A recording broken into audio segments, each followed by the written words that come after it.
Hello viewers, welcome to school of engineering BD. Power system অ্যানালাইসিসের symmetrical fault analysis সাবজেক্টে আপনাদেরকে জানাই স্বাগতম। আজকে থেকে আমরা সিমেট্রিক্যাল ফল্ট অ্যানালাইসিস শুরু করব। চলুন তাহলে দেখে নিই আজকের সিমেট্রিক্যাল ফল্ট অ্যানালাইসিসের প্রথম ক্লাসটি। তো এখানে if a three phase fault occurs at point f, then calculate the steady state fault current assuming no load prior to the fault. এই ধরনের একটি চিত্র দেয়া আছে। এই চিত্রটিতে দেখুন এখানে এফ পয়েন্ট, অর্থাৎ এই পয়েন্টটাতে মূলত ফল্টটি ঘটেছে। এটি হবে সিমেট্রিক্যাল ফল্ট। আপনারা অনেকেই জানেন যে সিমেট্রিক্যাল ফল্ট কি, আনসিমেট্রিক্যাল ফল্ট কি। যখন কোনো একটা ট্রান্সমিশন লাইনের তিনটি ফেজের মধ্যে একত্রে কোনো ফল্ট সংঘটিত হবে সেটি সিমেট্রিক্যাল ফল্টের আওতাধীন। আমি একটু করে এখানে দেখিয়ে দিচ্ছি। দেখুন এটি একটি ট্রান্সমিশন লাইনের ফেজ এ, এটি ফেজ বি, এটি ফেজ সি। মনে করেন এই এ বি সি তিনটি ফেজ। যখন এ ধরনের কোনো একটা ট্রান্সমিশন লাইনের তিনটি ফেজ একত্রে শর্ট সার্কিট হবে, অর্থাৎ তিনজন যখন একত্রে একসাথে লাগবে তখন যে ফল্ট সংঘটিত হবে সেটি হচ্ছে কি সিমেট্রিক্যাল ফল্ট।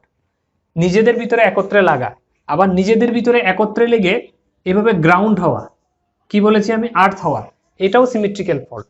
সিমেট্রিক্যাল ফল্ট তিন প্রকার। কি বলেছি, সিমেট্রিক্যাল ফল্ট তিন প্রকার। একটি হচ্ছে নিজেদের ভিতরে শুধু লাগা, গ্রাউন্ড হবে না, তখন শুধু নিজেদের ভিতরে এভাবে লাগবে, সেটি সিমেট্রিক্যাল ফল্ট। অর্থাৎ এই তিনটা ফেজ দিয়ে সমান পরিমাণ ফল্ট কারেন্ট প্রবাহিত হবে তখন। আর যখন এই তিনটা একসাথে লাগার পরে যখন গ্রাউন্ড হবে, এটি আরেক প্রকার, এটি দ্বিতীয় প্রকার। অর্থাৎ তিনটা ফেজ শর্ট হয়ে গ্রাউন্ড হওয়া, এটি সেকেন্ড প্রকার। এই ক্ষেত্রেও তিনটা ফেজ দিয়ে সমপরিমাণ কারেন্ট প্রবাহিত হবে।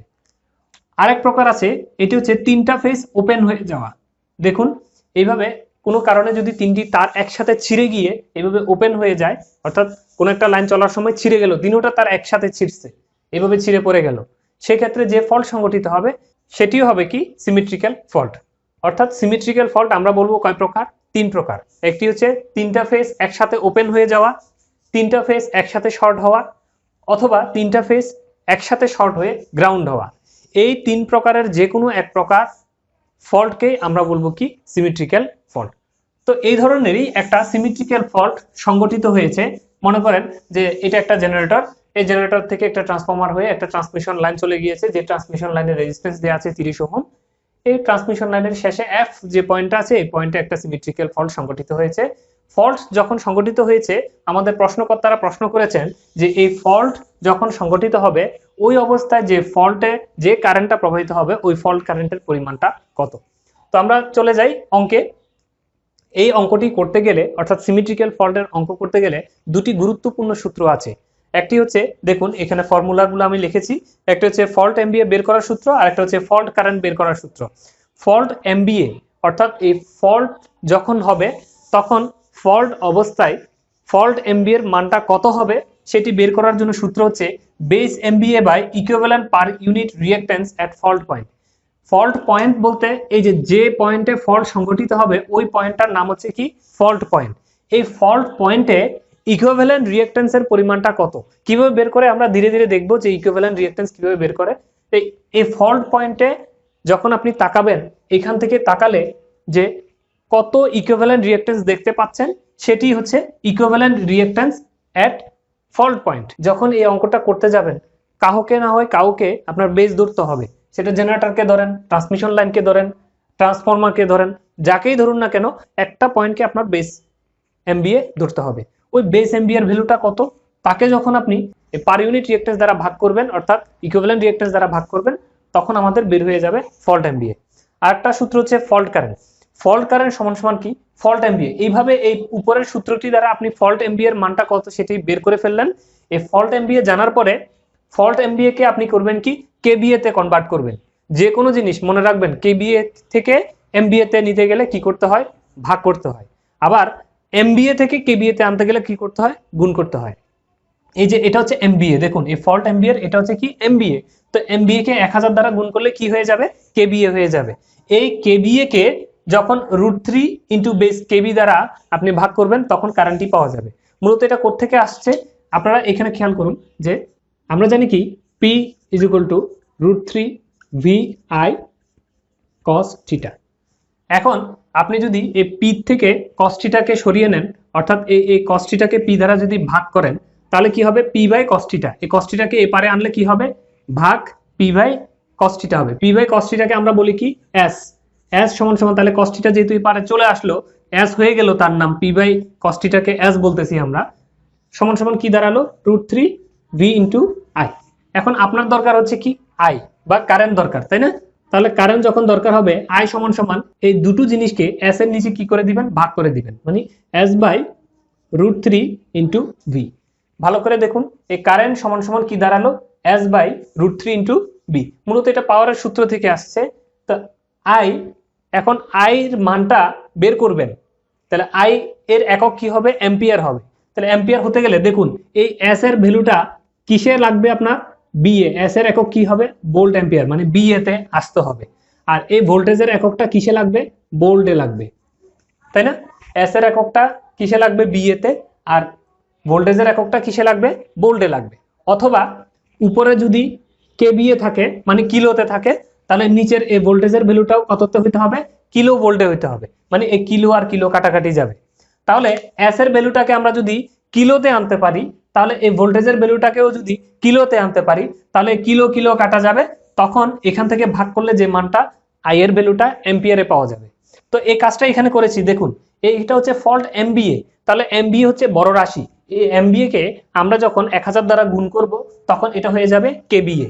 এই যে কেবিএ, এটাই মূলত এস এর ভ্যালু, এই যে এটা এস এর ভ্যালু হয়ে যাবে কেবিএ, ডিভাইড বাই √3, এটা হচ্ছে এই √3টা এটা, ইন্টু বেস কেবি।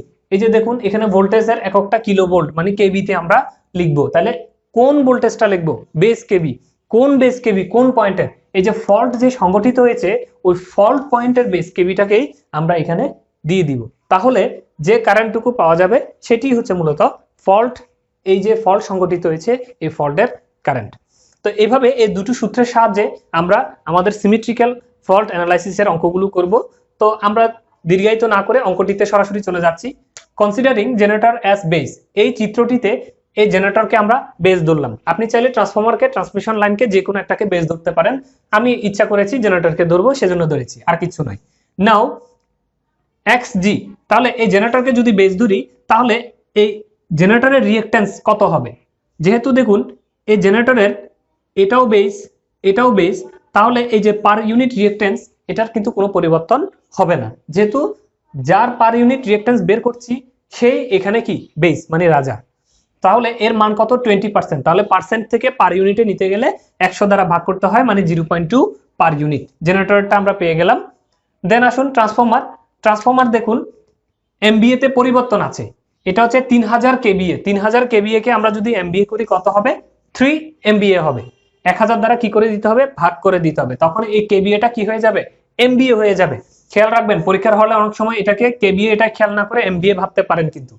তো দেখুন আপনার বেস হচ্ছে 5 এমবিএ, কিন্তু এই ট্রান্সফরমারে যখন আসলাম, এক্স এর ভ্যালু হচ্ছে 5% দেওয়া আছে 3000 এর জন্য, তাহলে এখন 5 এমবিএ এর জন্য কত হবে, মানে এই 3 এমবিএ কে 5 এমবিএ তে কি করতে হবে, ট্রান্সফার করতে হবে।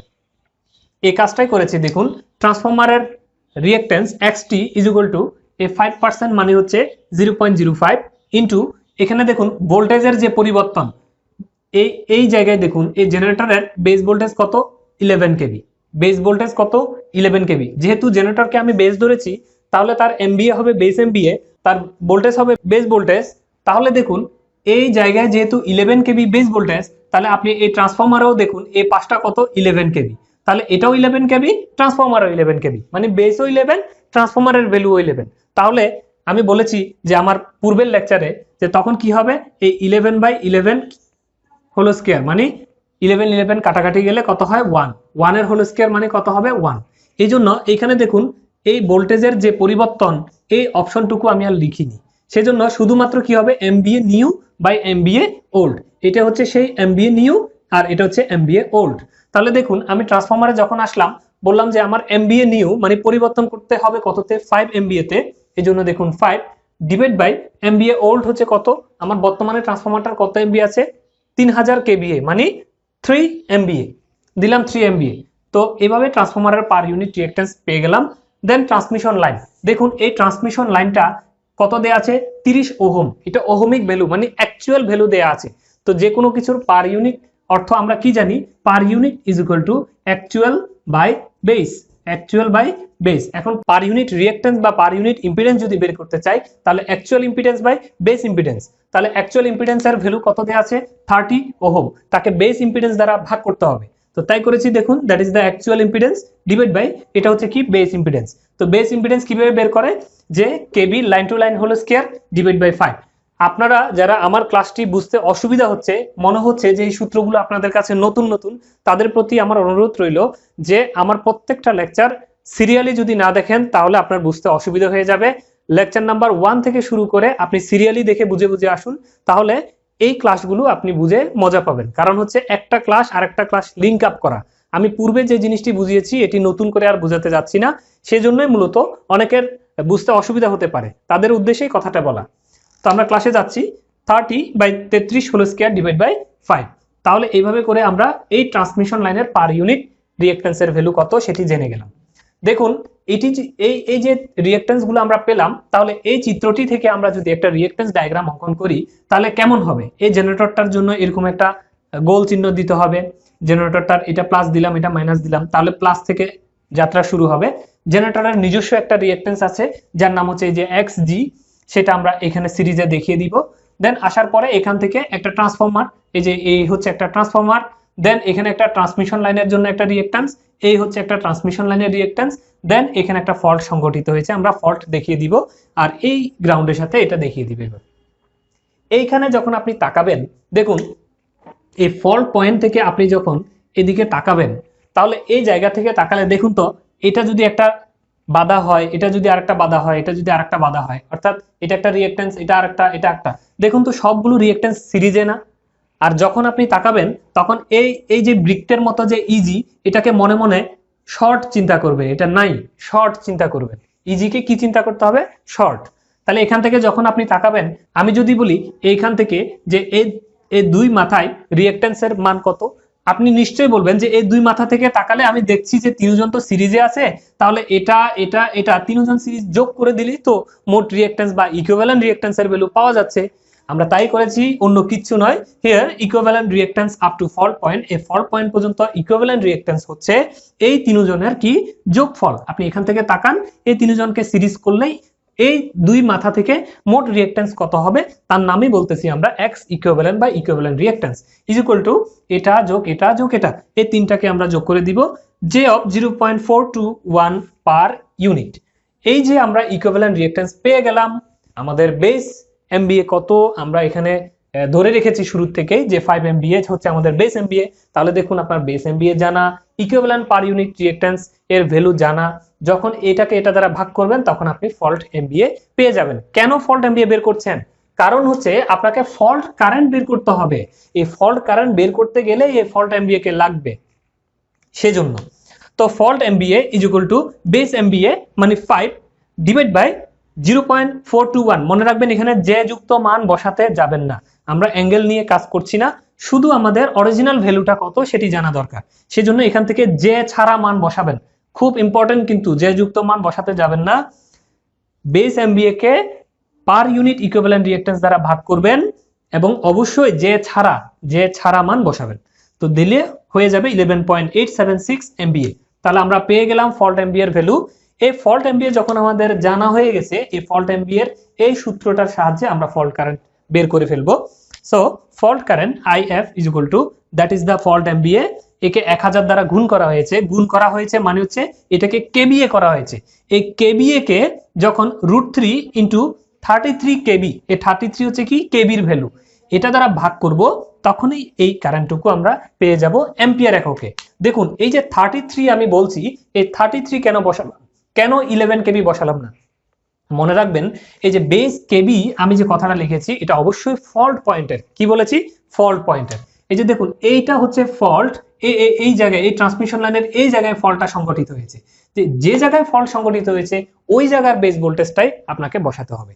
দেখুন এই ট্রান্সফরমারের দিকে তাকান, 11/33 অর্থাৎ 33টা এই যে এইখানে, দ্যাট মিন্স এই পয়েন্টে 33 কেবি আপনার এখন বেস ভোল্টেজ। তো এই 33 কেবি বেস ভোল্টেজটাই আপনাকে এখানে বসাতে হবে। তো এইভাবে করে আমরা কারেন্টটুকু অর্থাৎ ফল্ট কারেন্টটুকু পেয়ে যাব। আশা রাখি লেকচারটি আপনারা বুঝতে পেরেছেন। অদূর ভবিষ্যতে অন্য কোনো ম্যাথ নিয়ে আপনাদের সামনে হাজির হচ্ছি। সেই পর্যন্ত ভালো থাকবেন। ধন্যবাদ সবাইকে।